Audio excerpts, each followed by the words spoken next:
Jangan lupa subscribe dan aktifkan lonceng untuk berlangganan. Bismillahirrahmanirrahim.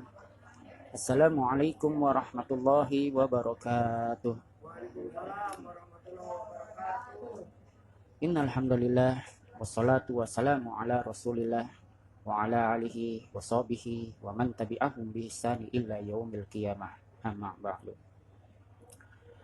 Puji syukur marilah kita panjatkan kehadiran Allah Subhanahu wa taala atas nikmatnya kita dapat bertemu lagi dalam pembahasan kita mengenai kitab Fadilah Amal yang semoga senantiasa Allah memberikan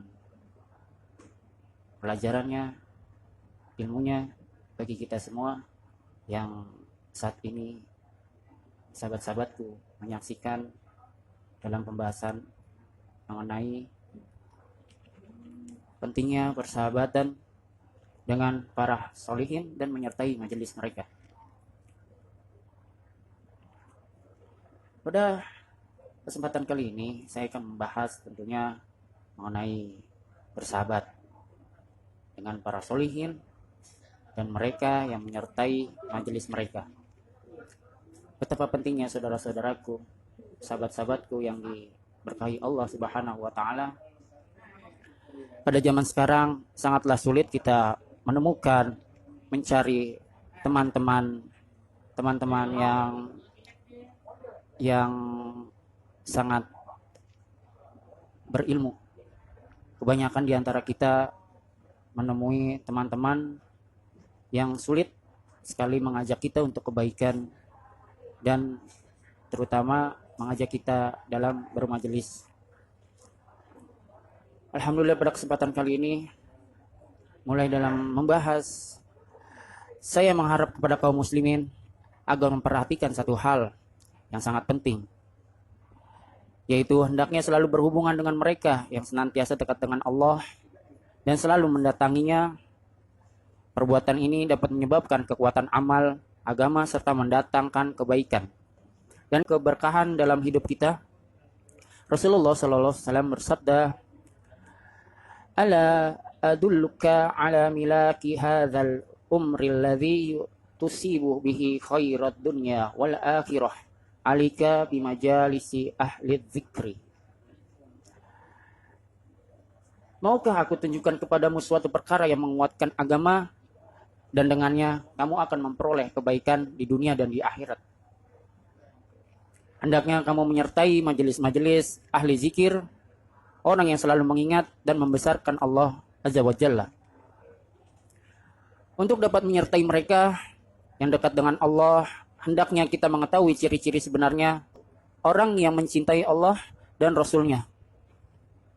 Ciri-ciri mereka ialah senantiasa melaksanakan sunnah-sunnah beliau, sunnah-sunnah baginda Nabi Muhammad Sallallahu Alaihi Wasallam, sebab Allah telah menjadikan Nabi Sallallahu Alaihi Wasallam sebagai teladan bagi umatnya.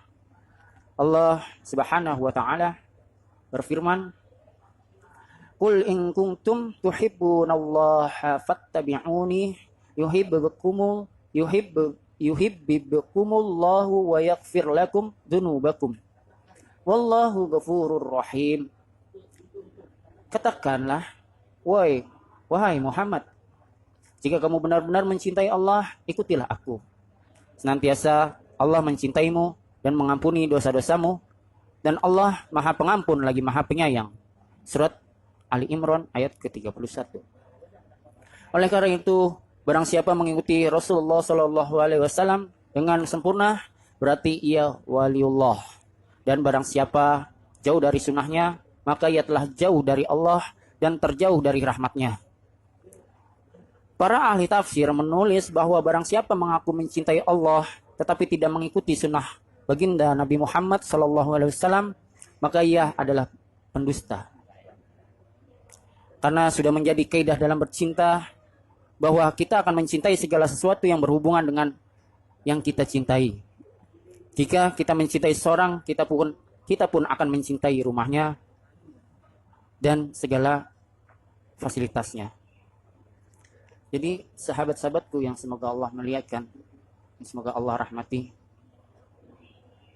tentunya kita yang mengaku cinta kepada Allah tentunya harus mengikuti sunnah-sunnah baginda Nabi Muhammad SAW. Bayangkan, kita cinta dengan seseorang, tapi kita tak mengenal, kita tak mengikuti apa yang kita cintainya. Contohnya, para sahabat-sahabatku, zaman sekarang K-pop itu telah digandrungi banyak pemuda. Lihat pemuda-pemuda kita yang tersesat karena mengagumi budaya-budaya barat, yang mereka akhirnya terjerumus dengan mengikuti gaya-gaya mereka. Akibat dari mereka itu ngefans, bercinta, mencintai fansnya itu. Mereka mengikuti dengan gaya-gaya mereka yang Allah tentunya tidak meridhoinya dengan bergaya-gaya seperti orang-orang kafir itu. Maka dari itu, mulai dari sekarang cobalah kita berpikir untuk tidak mencintai sesuatu apapun kecuali baginda Nabi Muhammad SAW. Sebab dialah yang akan memberi syafaat kita ketika kita berada di padang mahsyar, tentunya pada hari kiamat. Apakah saudara-saudara berpikir yang digandrungi para anak-anak muda sekarang itu akan memberi syafaatnya di surga atau di padang mahsyar? Tentunya tidak, saudara-saudaraku. Yang kita kagumi, yang kita cintai, mereka ada di neraka. Apakah sahabat-sahabatku ingin mengikuti mereka di neraka? Tentunya tidak. Rasulullah SAW bersabda, seluruh umatku akan masuk surga kecuali yang enggan. Para sahabat bertanya, siapakah yang enggan itu ya Rasulullah? Jawab beliau, barang siapa menaatiku, ia akan masuk surga. Dan barang siapa mengingkariku, maka dialah orang yang enggan. Sabda beliau lainnya, tidak sempurna iman seorang di antaramu sehingga segala keinginannya mengikuti apa yang kubawa. Jadi tidak afdol ketika kita mau masuk surga, cita-cita kita ingin masuk surga, tetapi kita tidak mengikuti sunnah-sunnah Nabi besar Muhammad SAW. Bagaimana kita akan mendapatkan syafaat ketika di padang mahsyar? Sungguhnya mengherankan orang yang mengaku dirinya muslim tetapi tidak menaati Allah Azza wa Jalla dan meninggalkan sunnah-sunnah Rasulnya. Jika Nabi SAW, mereka tentunya akan marah. Sa'id radhiyallahu an berkata dalam sebuah syair, barang siapa menentang Nabi, maka perjalanan apapun yang ditempuhnya tidak akan sampai ke tujuan. Siapapun orangnya, jika menyeleweng dari sunnah nabinya, maka jalan apapun ia tempuh tidak akan sampai ke tempat tujuannya. Oleh sebab itu, setelah kita tahu bahwa seorang itu adalah wali Allah, maka hendaknya kita selalu mendampinginya, banyak berkhidmat kepadanya, dan banyak mengambil manfaat dari ilmunya, karena hal itu akan meningkatnya agama kita. Dan Nabi SAW menyuruh kita agar selalu dekat dengan para kasih Allah Subhanahu wa Ta'ala. Maka dari itu beliau bersabda, apabila kalian melewati taman-taman surga, ambillah hasilnya. Para sahabat radhiyallahu anhum bertanya, apakah taman-taman surga itu ya Allah? Jawab beliau, majelis-majelis ilmu.